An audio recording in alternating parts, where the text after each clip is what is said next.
IT의 신! 아신 여러분 안녕하십니까? 또 돌아왔습니다 여러분. 자, 오늘은 제가 약간 심상치 않은 종목들, 대박 냄새가 솔솔 나는데 아직까지 뭔가 컨빅션은 조금 더 필요한 그런 종목들 중심으로 가져왔습니다. 그래서 100% 확률은 아니에요 여러분. 이미 100%면 주가가 많이 떠 있겠죠. 그래서 항상 관심 가지고 여러분들이 좀 더 디테일하게 한번 뜯어보시면 좋을 것 같습니다. 일단 제가 한번 뜯어서 보도록 하겠습니다. 자, 첫 번째 소개해 드릴 회사는요, E&D입니다. 처음 들어보는 회사일 건데요. 이 회사는요, 매연 저감 장치를 하는 회사입니다. 클린 디젤 있잖아요. 그런 쪽에 이제 매연 저감 장치하고 촉매 이런 쪽을 하는 회사입니다. 매연 디젤 같은 경우는 이 배기가스가 산화질소가 굉장히 강하잖아요. 그렇기 때문에 이런 것들을 일종의 정화를 해서 납품을 해야 되는데, 올해 디젤차 뒤에 보면 DPF라고 이렇게 딱 돼 있는 마크 한번 보신 적이 있을 거예요. DPF 요 시스템은 대부분 이 회사가 하는 거라고 보시면 됩니다. 매연 저감 장치가요, 매출이 한 385억 정도 나왔고요. 그리고 올해는 한 400억 정도 꾸준하게, 디젤 차는 계속 타야 되니까. 그리고 촉매 쪽이 작년에 한 400억 정도 했고요. 그리고 올해는 한 430억 정도 꾸준하게 나오는 회사입니다. 자, 여러분, 제가 이런 회사면 별로 안 가져왔겠죠. 그리고 엔진 교체 쪽도 있습니다. 자, 엔진 교체 쪽도 있는데, 이게 작년에 한 95억 정도 했는데 올해는 한 100억 정도로 따박따박 돈을 벌던 회사라고 생각하면 되는데요. 여기서 포인트, 2차 전지 전구체 쪽이 붙었습니다. 전구체 쪽이 붙었고요. 이게 성장 동력이 되고 있습니다. 하이니켈 양극재라고 생각하시면 되고요. 양극재 쪽이고요. 하이니켈, 니켈 비중을 계속 높이는 게 지금 되게 중요한 포인트잖아요. 그래서 니켈 비중을 굉장히 높이는 게 중요한데, 이 회사의 핵심 기술은 이런 것들을 하면서 소입경 전구체 개발 성공했습니다. 전구체 개발에 성공했고요. 그리고 요거를 대입경, 기존의 대입경 전구체에다가 요 섞어서 쓰면요, 요게 에너지 밀도가 높아집니다. 에너지 밀도가 높아진다는 게 어떤 의미인지 잘 모르실 텐데요. 2차 전지 같은 경우는요, 재료비가 70% 비중을 차지합니다. 재료비가 70%라는 거예요.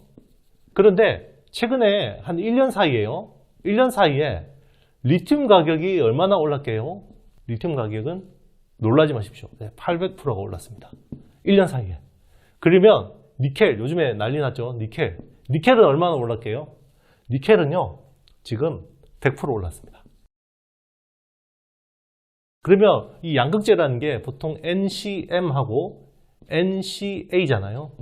그럼 니켈, 코발트, 망간, 니켈, 코발트, 알루미늄인데, 물론 코발트 가격도 많이 올랐습니다.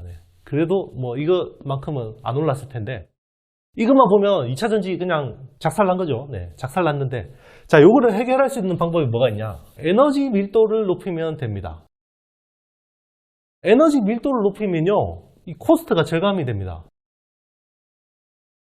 그래서 계속해서 니켈을 많이 쓰는 이유가 여기 있는 거죠. 코스트를 절감시킬 수 있기 때문에 에너지 밀도를 높이는 게 굉장히 중요한 건데, 그 기술을 이 회사가 소입경 전구체를 개발해서 이게 에너지 밀도를 높일 수 있는 기술이라는 거죠. 니켈 비중을 높이거나 니켈 비중을 높인 가운데서도 또 소입경 전구체를 통해서 에너지 밀도를 단단하게 할 수 있다는 겁니다. 자, 요거는요, 유미코어라는 세계 넘버원 양극재 업체, 벨기에 유미코어라는 회사가 있습니다. 여기에다가 100% 납품을 하게 되는 거고요. 지금 210억을 투자해서 캐파가 증설 중인데, 이게 5월에 완공이 됩니다. 거의 완공이 된 거죠. 이게 연간 한 5,000톤 정도의 캐파입니다. 연간 5,000톤 정도의 캐파가 되는 거고요. 이게 한 1,000톤당 생산 단가가 한 250억 정도로 추정이 되고 있습니다. 250억. 그러면 5,000톤이면 1,250억 정도가 되겠네요. 그죠? 풀 가동할 경우에 말입니다. 이게 마진율이 최소는 15%는 나올 거다라는 겁니다. 자, 이게 그럼 완공이 되면 일단은 올해 이만큼의 생산 캐파가 생기는 거고, 공급할 때도 딱 정해져 있다는 거죠. 그리고 유미코어는 니켈 광산도 가지고 있습니다. 얘들. 지금 니켈 수급이 안 돼서 굉장히 가격을 올려야 된다 그러면, 자, 유밀코어에서 니켈까지 주고 얘들은 소입경 전구체만 잘 가공해서 주면 되는 겁니다. 굉장히 구조가 심플하죠. 그래서 이게 업사이드가 있다라는 거고요. 작년 실적 한번 보겠습니다. 21년 실적은요, 매출이 774억, 그리고 영업이익이 76억, 현재 시총은 2,920억입니다. 양극재 업체라서 시총은 싸지는 않습니다. 그런데 최근에 주가가 많이 빠져도 이 정도 시총인 거고요. 자, 올해는 한 1,500억 정도의 영업이익은 한 180억 정도로 추정을 하고 있습니다. 2차전지 소재 업체를 한번 다 뜯어보십시오, 여러분. 이만한 실적 내면서 이만한 시총인 회사가 별로 없습니다. 물론 이제 시작이기 때문에 이런 것들은 점점 반영이 될 거라고 보고 있습니다. 가장 이상적인 그림은 대주전자재료 같은 그림으로 조단위 시총을 날아갈 수 있다고 기대하는데요. 중간중간 실적 이런 흐름들은 잘 체크해 보시면 좋겠습니다. 자, 제가 두 번째로 소개해 드릴 회사는요, 동진 세미캠입니다. 그동안 구독자분들이 이거 분석해 달라고 많이 말씀하셨는데요, 되게 난감한 회사예요. IR을 안 하기 때문에. IR 안 하는 걸 자랑으로 삼는 회사입니다. 그렇기 때문에 되게 힘들어요. 이 회사는 포토레지스트라는 이제 소재를 하는 회사고요. 요거는 KRF, 크립톤, 브라 크립톤도 있고, 브라 아르곤도 있고요. 브라 아르곤 이제 개선된 버전도 있고, EUV용 PR도 있습니다. 굉장히 다양한데요. 여기 KRF는 낸드 플래시 쪽에 쓰는 거고요. 이쪽은 디램하고 파운더리 쪽에 쓰는 공정입니다. 자, 이렇게 보시면 되고요. 일단 이 회사는 실적을 국내 전자재료, 여기에 이제 PR이 포함되어 있는 거고요. 그리고 해외 전자재료, 그리고 발포제. 발포제는 원래 이 회사가 발포제 사업을 시작했고요. 뭐 기저귀 같은 데 만들 때 쓰는 발포제입니다. 해외 전자재료는 이제 여기는 TFT 뭐 LCD 박리액 같은 거, 화학 제품 같은 것들을 이제 들어가는 거고요. 그리고 여기는 PR하고 이제 박리액 같은 것들도 들어갑니다. 이렇게 보시면 되고요. 국내 매출 비중이 한 50% 정도 생각하시면 되고요. 그리고 해외 쪽이 한 37% 비중, 그리고 발포제 쪽이 한 8%. 이렇게 보시면 됩니다. 결국 이 회사의 포인트는 PR 쪽인데요. PR 쪽이 제일 중요한 포인트인데, 최근에 중국이 코로나19 때문에 셧다운하고 있죠. 중국. 난립니다. 일본 업체들의 중국 공장들이 있어요. 자, 이런 것들이 이제 저장성 쪽에 많이인데요. 저장성 쪽에. 지금 상하이하고 이런 쪽으로 셧다운 되고 있잖아요. 그래서 요 KRF 공급이 안 되고 있습니다. 생산이 안 되고 있습니다. 그래서 요게 가격이 오르고 있어요. 가격이 오르고 있어요. 그동안에는 동진 세미캠도 그렇고 ENF테크도 그렇고 케미칼 하는 업체들의 문제가 뭐냐면, 원가는 오르는데 판가는 스테이인 거예요. 판가가 이게 안 올라주니까 이게 계속 마진 스퀴즈가 일어났는데, 자, 이제 판가를 올려줄 시점이 오고 있습니다. 안 올려줄 수가 없죠. 일본 업체들 비해서 지금 워낙 공급도 잘 되고 그러는데, 자, 요게 올라가면서 ENF테크가 최근에 팡 튀었죠. 주가가 빵 뛰었습니다. 동진 세미캠도 이런 그림으로 보시면 되고요. 요 가격이 계속 지금 수입 단가가 오르고 있습니다. 그럼 수입 단가가 오르면 얘들 KRF 가격도 올려주지 않을 수 없다. 요게 이제 포인트인 거고요. 21년 작년 동안에만 일본산 제품이 16% 가격을 올려줬어요. 그런데 이게 또 쇼티지가 나면 더 추가로 올려줘야겠죠. 그래서 동진 세미캠이 1분기 굉장한 숫자를 낼 거다라고 하는데, 숫자는 아무도 모릅니다. 회사가 IR을 안 하거든요. 그래서 작년 실적은요, 21년 실적은 매출이 1조 1600억 정도 나왔고요. 영업이익은 1318억 나왔고, 시총은 2조가 좀 안 됩니다. 시총은 오늘 지금 기준으로 1.9조, 1조 9800억 정도인데 한 2조 정도 되겠네요. 종가에는 2조 정도로 끝날 수도 있을 것 같습니다. 그리고 22년 전망치는 없습니다. 아무리 때려도 뭐 이거를 파악하기가 쉽지 않고요. 어쨌든 굉장히 잘 나올 거라는 추정 가능하고요. 1Q의 영업이익만 한 400억에서 600억 정도로 지금 시장에서는 추정을 하고 있습니다. 그런데 이 근거도 없습니다. 근거도 없고요. 어떻게 나왔는지는 잘 모르겠습니다. 어쨌든 굉장히 숫자가 좋을 거라는 가정만 가능한 거고요. 그리고 해외 쪽에서 또 주목할 부분이 여기 있습니다. 해외 쪽에서는 이 회사가 노스볼트라는 유럽, 스웨덴 셀 업체에다가 실리콘 음극재, 실리콘 첨가제를 납품합니다.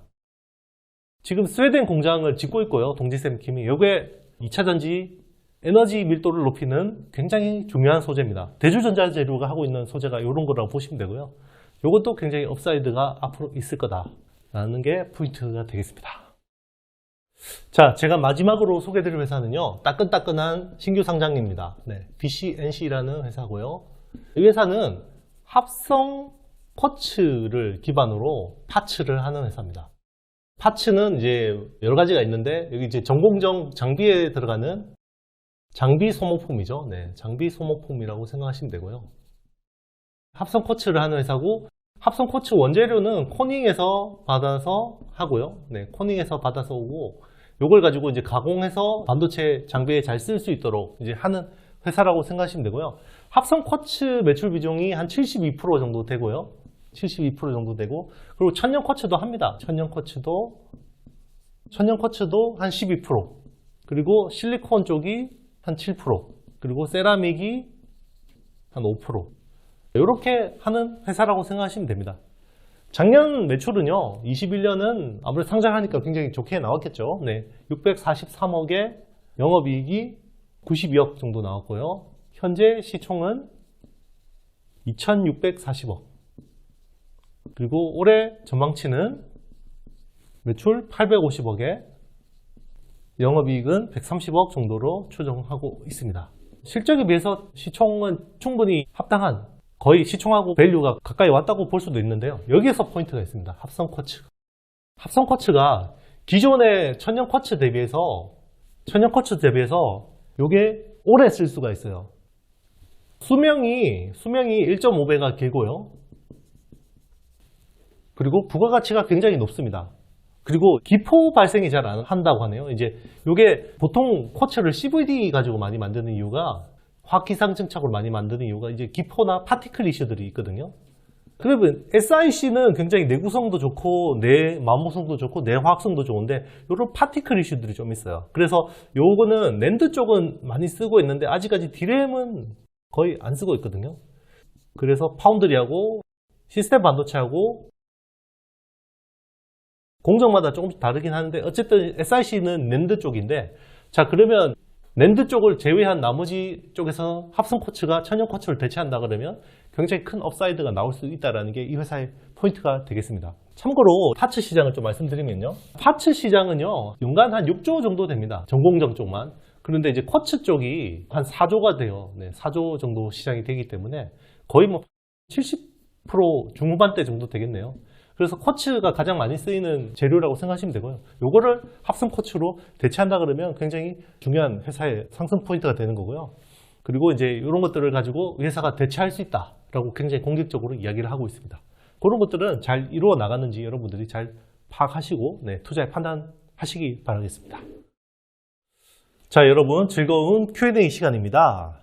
김성호 님이 남겨주셨어요. 대표님, 시스템 반도체에서 디자인 하우스 쪽 전반도 강의 좀 해주세요. 특히 저는 AD 테크놀로지를 오래 가지고 있어서 영 헤어나오지를 못하네요. 계속 가지고 있어야 되는지요? 라고 말씀하셨는데요. 파운드리에서 제가 칩리스 생태계를 한번 말씀드린 적이 있는데요. 칩리스라는 게 뭐냐면, 파운드리라는 거는 철저한 분업화잖아요. 분업화 전문화인데요. 팹리스가 있고 파운드리가 있죠. 그런데 여기 중간에 잘 안 보이지만 이 칩리스 생태계들이 굉장히 많습니다. 칩리스 생태계가 많고요. 일단은 여기에 IP를 공급하는 IP 공급 업체들이 많죠. 대표적인 게 ARM이고요. 그리고 여기 팹리스들이 파운드를 가는데 요 중개를 해주는 데가 디자인 하우스입니다. 여기 또 이제 IP를 공급하면서 EDA 툴이라는 걸 또 공급하는 애들이 있죠. 네, 여기에 뭐 시놉시스, 케이던스 이런 회사들이고요. 제가 요거는 과거에 한번 했었는데 한번 영상 찾아보시면 좋을 것 같고요. 그래서 이게 중요한 게요, 이분이 물리신 AD테크는 요 칩리스 디자인 하우스 생태계에서 TSMC 쪽을 하다가 삼성으로 갈아탔는데 지금 삼성 파운드리 쪽이 별로 안 좋기 때문에 주가도 별로 안 좋은 겁니다. 그런데 이런 디자인 하우스들이 되려면요, 일단 삼성이 첨단 공정하는데 정신이 없어야 되고요, 여기 막 발주가 많아야 됩니다. 발주가 굉장히 많으면 레거시 공정들 있잖아요. 레거시 공정들. 레거시 공정들을 삼성이 신경을 못 쓰잖아요. 이런 것들을 디자인 하우스가 이제 브로커 역할도 해주고, 뭐 후공정까지 어레인지도 해주고, 이런 쪽에서 디자인 하우스의 롤이 나오는 거거든요. 그런데 지금 첨단 공정 쪽에서 지금 퀄컴하고 뭐 AMD가 자꾸 TSMC로 간다고 막 이야기 나오고 있으니까 레거시 공정이 바빠질 이유는 없죠. 삼성이 여기 충분히 신경 쓸 수 있기 때문에 디자인 하우스는 이제 그런 컨셉이라고 생각하시면 좋겠습니다. 자, 여러분, 오늘도 어려운 내용 공부하느라고 고생이 많으셨고요. 네. 질문들이 점점 더 날카로워지고 있습니다. 네. 제가 답변 드릴 수도 없는 날이 올지도 모르겠어요, 여러분. 하여튼 또 IT신 찾아주시는 분들은 굉장히 열심히 공부하시고 지식의 깊이도 굉장히 깊습니다. 네.